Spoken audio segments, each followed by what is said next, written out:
Tout esprit, qui ne reconnaît pas ce Jésus-là ne vient pas de Dieu. C'est là l'esprit de l'Antichrist dont vous avez entendu annoncer la venue. Eh bien, dès à présent, cet esprit est à l'œuvre dans le monde. Première épître de Jean, chapitre 4, verset 3. Parce que, tous les hommes doivent rendre honneur au Fils au même titre qu'au Père. En effet, refuser de rendre au Fils l'honneur qui lui est dû, c'est, en fait, le refuser au Père qui l'a envoyé. Évangile de Jean, chapitre 5, verset 23. Et si quelqu'un détournait de moi un de ces petits qui ont confiance en moi, Jésus, et le faisait tomber dans le péché, parce qu'il n'a plus confiance en moi, il s'en tirerait à meilleur compte si on lui attachait au cou une de ces meules que font tourner les ânes et si on le jetait dans le lac.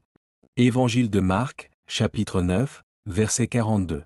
Mais j'ai bien peur que vous ne suiviez l'exemple d'Ève qui s'est laissée séduire par les ruses du serpent, c'est-à-dire que vous ne laissiez vos esprits se corrompre et vos pensées se détourner de la simple fidélité due au Christ.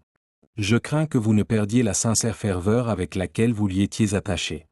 En effet, il suffit que le premier venu vous parle d'un Jésus qui ne ressemble guère à celui que nous vous avons prêché, ou d'un esprit différent de celui que vous avez déjà reçu, qu'il annonce un autre évangile que celui que vous avez accepté, pour que vous lui fassiez bon accueil.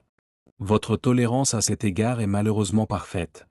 Deuxième lettre de l'apôtre Paul aux Corinthiens, chapitre 11, versets 3 et 4. En effet, nous acceptons bien le témoignage des hommes, alors que le témoignage de Dieu est infiniment supérieur, parce qu'il s'agit du témoignage de Dieu lui-même affirmant que Jésus, son Fils. Et celui qui croit au Fils de Dieu trouve ce témoignage, de Dieu, dans son cœur. Mais celui qui ne fait pas confiance à Dieu le traite de menteur, puisqu'il refuse délibérément d'accepter le propre témoignage de Dieu en faveur de son Fils. Et quel est le contenu de ce témoignage ? Il dit que Dieu nous a donné la vie éternelle et cette vie nous est accordée dans la communion avec son Fils. Celui qui a le Fils de Dieu a la vie. Celui qui n'a pas le Fils n'a pas la vie. Je vous écris tout cela, pour que vous sachiez avec certitude que vous possédez la vie éternelle, vous tous qui croyez au Fils de Dieu. Première épître de Jean, chapitre 5, versets 9 à 13.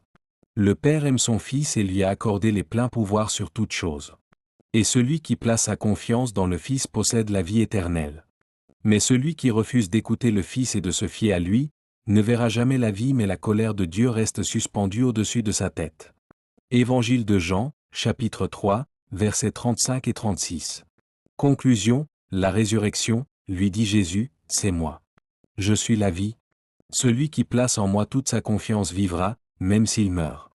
Et tout homme qui vit dans cette foi en moi ne mourra jamais. Peux-tu croire cela ? Évangile de Jean, chapitre 11, versets 25 et 26.